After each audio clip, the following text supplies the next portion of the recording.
দর্শক, এই মুহূর্তে ঢাকা বিশ্ববিদ্যালয় ক্যাম্পাসে রয়েছেন আমাদের বিশেষ প্রতিনিধি সৈয়দ আব্দুল মুহিত। যুক্ত হচ্ছি তার সঙ্গে। মুহিত, ডাকসু নির্বাচনের সবশেষ প্রস্তুতি আমাদের জানাবেন, আর শিক্ষার্থীরা কি বলছেন, কেমন প্রার্থীকে তারা ভোট দিতে চান সে ব্যাপারে কি বলেছেন?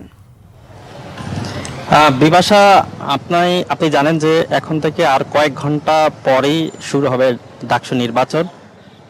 এই ডাকসু নির্বাচনকে ঘিরে ব্যাপক উৎসাহ, উদ্দীপনা, উৎসবমুখর পরিবেশ ক্যাম্পাসে বিরাজ করছে। প্রায় 28টি ডাকসুতে 28টি পদের বিপরীতে প্রায় 471 জন প্রার্থী রয়েছেন। এর পাশাপাশি যে ঢাকা বিশ্ববিদ্যালয়ের 18টি হল রয়েছে, সেই 18টি হলের যে হল সংসদ রয়েছে সেগুলোতেও প্রার্থী রয়েছে প্রায় 250 শতাধিক। সব মিলিয়ে বেশ উৎসব মুখর পরিবেশ বিরাজ করছে ক্যাম্পাসে। যে চিফ নির্বাচন কমিশনার কিছুক্ষণ পরে ব্রিফ করবেন ডাকসু নির্বাচনের সার্বিক পরিস্থিতি নিয়ে। হয়তো সেই ব্রিফিংয়ে আরও বিস্তারিত তথ্য পাওয়া যাবে। এর আগে আপনাকে জানিয়ে রাখি যে বিশ্ববিদ্যালয়ের যে ডাকসু নির্বাচন, সেই নির্বাচনকে সুষ্ঠু এবং উৎসবমুখর নির্বিঘ্ন করতে কয়েক স্তরের পুলিশি নিরাপত্তা, বিশ্ববিদ্যালয়ের রোভার স্কাউট সদস্যরা তারা থাকবেন নির্বাচনী কেন্দ্রগুলোতে।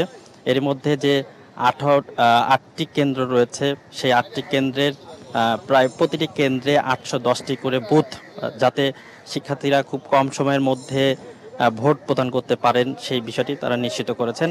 প্রধান নির্বাচন কর্মকর্তা তিনি জানিয়েছেন উৎসবমুখর পরিবেশই তাদের কাছে এখন বড় চ্যালেঞ্জ। সেই চ্যালেঞ্জ তারা উত্তরাতে পারবেন বলেও তারা আশা করছেন।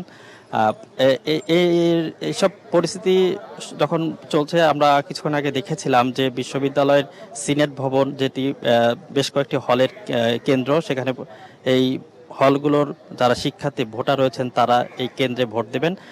তো এই কেন্দ্রের যে বুথ সেটি প্রস্তুত করা হয়েছে, কেন্দ্রের যে সাজানো গোছানোর বিষয় রয়েছে সেগুলোও সাজানো হয়েছে। এক কথায় শুধু যে ভোট বাক্স এবং ব্যালট পেপার সেগুলো পাঠানো ছাড়া নির্বাচন কর্মকর্তা অর্থাৎ চিফ নির্বাচন কর্মকর্তা তিনি জানিয়েছেন সকালে সাংবাদিকদের যে ভোট